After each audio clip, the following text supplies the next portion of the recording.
Tout a commencé avec rien. Juste un samedi soir tranquille dans un salon sombre. La douce lueur d'un film en noir et blanc à l'écran. Un de ces vieux drames français où tout le monde parle avec les yeux et où le silence en dit plus long que les dialogues. Je n'avais rien prévu. Je ne me suis même pas permis de l'imaginer. Mais quand sa main a effleuré la mienne, comme par accident, quelque chose en moi a craqué. Et une fois que c'est arrivé, une fois que cette partie de moi s'est réveillée, rien ne pouvait redevenir comme avant. Je m'appelle Rachel. J'ai 45 ans. Je suis mariée au même homme, Marc, depuis plus de 20 ans.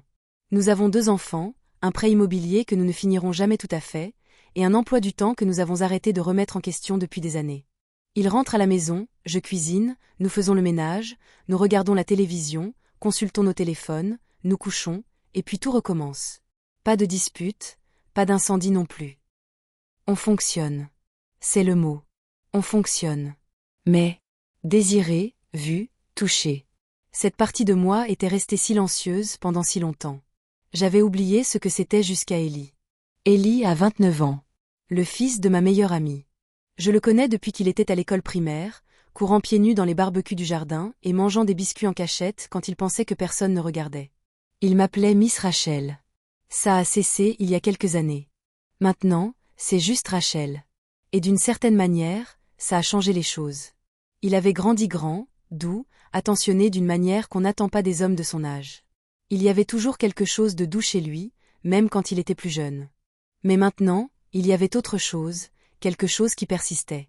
Il remarquait des choses, comme si je portais un nouveau pull ou si j'avais l'air fatigué. Marc ne l'avait pas remarqué depuis des années. Ce soir-là, Marc s'était couché tôt. Son dos lui faisait de nouveau mal, et ses relaxants musculaires l'ont assommé avant 21 heures. Ellie était restée après le dîner. Il disait qu'il aimait les vieux films, qui lui rappelaient une époque où les gens se regardaient encore dans les yeux et pensaient ce qu'ils disaient. Nous nous sommes assis côte à côte sur le canapé, comme des centaines d'autres fois. Mais cette fois, c'était différent. L'espace entre nous n'était pas seulement physique. Il y avait un bourdonnement. Son genou a heurté le mien. Pas fort, pas intentionnel. Je ne me suis pas éloignée. J'ai juste gardé les yeux rivés sur l'écran, faisant semblant d'être attentive. Mais tout ce que je pouvais faire, c'était le poids de sa jambe contre la mienne. Puis sa main a glissé. Au début, ce fut subtil, une éraflure, quelques doigts effleurant ma cuisse. Tout mon corps s'est figé. Je ne l'ai pas regardé, je n'ai pas parlé. Je me suis figée. Les battements de cœur résonnaient dans mes oreilles. Il ne retira pas sa main, et moi non plus. Son petit doigt se recroquevilla, se reposant délicatement sur ma peau. Puis sa paume se tourna vers le haut, ouverte. Attendant. Mes mains serrèrent le bord de la couverture drapée sur mes genoux. Mes yeux restèrent rivés sur l'écran, mais je ne le regardais plus. Je n'étais que chaleur sous son contact. Puis, dans le silence, j'entendis sa voix, à peine un murmure. Ça va? J'acquiesçai. Il n'en fallut pas plus. Sa main se posa plus fermement sur ma jambe. Ni aigante, ni conterlante. Juste stable, présente. Ma peau brûlait. Sous ses doigts. J'entr'ouvris les lèvres pour dire quelque chose. N'importe quoi, mais rien ne sortit. Puis son pouce bougea lentement et deliberament. Juste une simple caresse sur ma cuisse. Ma respiration s'accéléra. Mes jambes se tendirent, puis se détendirent. Et je ne l'arrêtais pas. Je ne le voulais même pas. Sa main remonta doucement, chaude, calme, entendue. Yeah. Bougeait légèrement. Mes genoux s'écartèrent légèrement. Et soudain, tout ce que je m'étais dit. Pendant des années, que je n'avais pas besoin. De ça, que ce désir était pour les gens de 20 ans, que Marc et moi avions simplement mûri et trouvé la paix. Comme un mensonge que j'avais avalé tant de fois que j'en avais oublié. Qu'il en était un. Ellie ne me regarda pas. Il garda les yeux fixés sur le film. Ses doigts glissèrent. Juste sous le bord de mon short. Lentement, chaleureusement, deliberement. Je ne pouvais plus respirer. Je tremblais, non pas de peur, mais de reconnaissance, comme si ma redevenait ce qu'elle avait été. Puis il s'est penché, non pas pour m'embrasser, mais pour murmurer « J'arrête si tu veux ». Je ne pouvais pas répondre, car je ne voulais pas qu'il s'arrête. Je voulais être vue, touchée, comme si j'avais de l'importance. Il m'a touché comme si j'étais quelque chose de rare. Comme s'il avait attendu. Et c'était le. Quand je me suis enfin tournée vers lui, je l'ai embrassé. Ce n'était pas prévu. Ce n'était pas poli, juste tremblant, doué, réel. Ses lèvres sur les miennes comme si elles refaisaient surface après des années sous l'eau. Pour cela, je n'étais pas la femme de quelqu'un. Je n'étais pas une mère. J'étais juste une femme qui voulait être désirée. La télévision clignotait derrière nous, oubliée depuis longtemps. Nous nous sommes effondrés l'un contre l'autre. Sur le canapé. Ses mains bougeaient lentement. Prudemment, comme s'il savait ce dont j'avais besoin. Avant moi. Ma chemise bougea. Sa peau. Sur la mienne était chaude, vivante. Je n'arrêtais pas de penser, arrête. Dis quelque chose. Pars.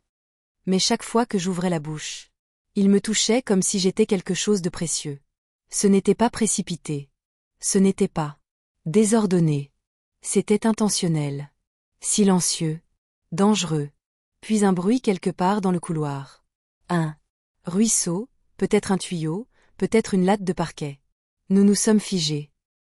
Son front reposa sur le mien. Il murmura. Nous ne sommes pas censés faire ça. J'ai dit, je sais. Mais je l'ai embrassé à nouveau, car il était déjà trop tard. Lorsque le générique défila, nous sommes restés assis, emmêlés, en silence. Je le regardais. Sa chemise froissée, ses lèvres légèrement gonflées, ses yeux scrutant les miens. Que se passe-t-il maintenant? Demandai-je. Il ne répondit pas. Le lendemain matin, je me tenais dans la cuisine avec une tasse de café pleine à laquelle je n'avais pas touché. J'ai entendu la porte de la salle de bain s'ouvrir. Il est passé sans un mot, a rempli son verre au lavabo et l'a laissé là, entre nous. La tension, le souvenir, le silence. Quelques jours plus tard, nous nous sommes croisés dans la buanderie. Nos mains se sont effleurées sur l'anse du panier. Nous sommes restés figés tous les deux, a-t-il dit. Je n'arrête pas d'y penser. J'ai dit. Moi non plus, mais on n'a pas laissé ça se reproduire, car ça n'avait satisfait personne. Ça n'avait fait que le réveiller. J'ai commencé à verrouiller la porte de la chambre, non pas pour le tenir à l'écart, mais pour rester à l'intérieur. J'ai arrêté de m'asseoir sur le canapé après le dîner. J'ai arrêté de regarder des films le soir, mais je garde toujours sa main sur ma jambe. Je me souvenais encore de sa voix dans mon oreille, de son regard qui me donnait l'impression de ne pas être invisible. Quelques soirs plus tard, nous nous sommes assis sur les marches du porche.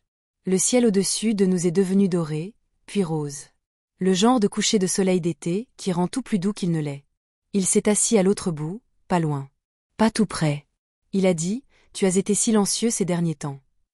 J'ai dit, j'ai réfléchi. Moi aussi, a-t-il répondu. Je l'ai regardé. Et j'ai finalement dit, je n'aurais pas dû laisser faire. Il a dit. Mais tu l'as fait. Et j'ai dit, et je ne t'ai pas arrêté. L'air entre nous était lourd, un silence qui n'offrait pas la paix, juste la gravité. Lorsqu'il s'est levé et s'est éloigné dans le crépuscule, je ne l'ai pas arrêté. Je ne lui ai même pas dit au revoir. J'ai juste observé jusqu'à ce que l'obscurité le prenne. À l'intérieur, Marc faisait la vaisselle. Je me tenais. Sur le seuil, un verre de vin à la main. Il s'est légèrement retourné et a demandé, « Ça va ?» J'ai hoché la tête. Mais je ne l'étais pas, car le pire, ce n'était pas que ça arrive. Le pire, c'était que je le voulais.